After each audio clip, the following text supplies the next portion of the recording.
Welcome to Live with Chatufa family. I hope I find you well on this very blessed day. We are so happy that we are alive and kicking, and the Lord watching over us, watching over the nation of Zimbabwe, and watching over the freedom of the Zimbabwean people. Thank you so much for joining me on this very show. We are still looking at what is happening around us in our country, outside, and internationally. Interesting events that are happening following the Kenyan riots and the demands by the citizens of Kenya against the finance bills. We have seen President Ruto finally bowing down to the pressure of the citizens, and has finally declared that he shall not be signing into law that finance bill. But the youths in Kenya have continued to demand for the resignation of President Ruto. And I think, if you ask me, this is the right move to do, because the way that President Ruto reacted to the riots or let's say the demonstrations of the people of Kenya has been very, very wrong. That was a wrong approach towards a citizen by a government. So when they continue to say they are going to make sure that they only rest after the end of after the resignation of the president, and this really is a call to all these African leaders that they should never be continuously taking people of their citizens for granted, because at the end things will get out of hand. And I say we agree with the citizens of Kenya to continue to demand that. So breaking news: the Kenyan youths are called for the immediate resignation of President William Ruto. Vows to take their protest to the State House tomorrow unstoppably. This was yesterday, and meaning today. So the plan is for today, that they want to continue marching towards that. And I have a video of what has been happening just about 3 hours ago, and this is what is happening in Kenya. It means that protests are on. It's not yet over until it's over.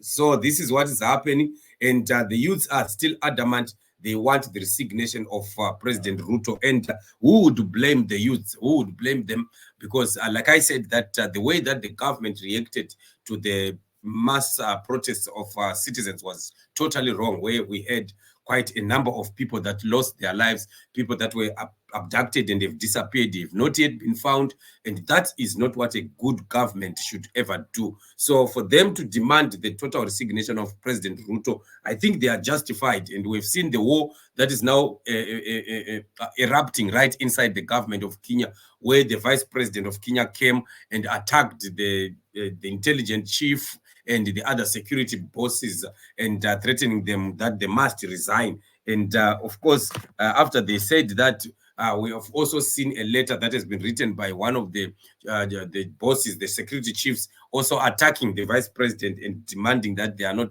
declaring that they are not going to be resigning. So you see, this is already now affecting the security of the nation, and somebody must resign. Somebody must resign, and there are some people probably who are refusing to take responsibility of what exactly has happened in the country. But the truth of the matter is, the buck lies stops with the president. The buck stops with the president. Whatever has happened, they can try to blame any other people, but at the end of the day, every decision is finally given by the president.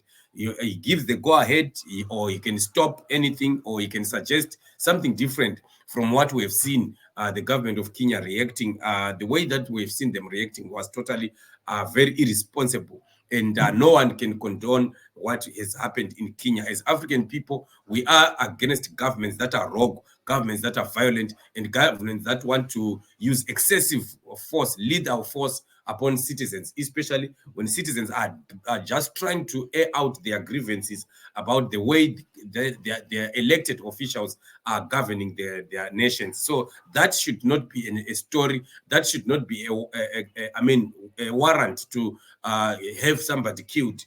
No, that cannot be allowed. So we continue to support the people of Kenya. We stand with the Kenyan people, and we are still saying, let them continue to fight the war until victory is certain. So definitely victory is going to be certain. So we are watching to see if President Ruto is going to survive this one, because it is a mammoth task for him. So let's continue to watch. We'll be giving you updates as we continue to see what is going to be happening throughout the day. So otherwise, family, this is just an update that I had with you for today. I will continue to be giving you updates as we go along the day. Thank you so much for joining me on the show. Remember, as always, we encourage you to join the members of this platform by subscribing, liking, and sharing. So remain blessed. Till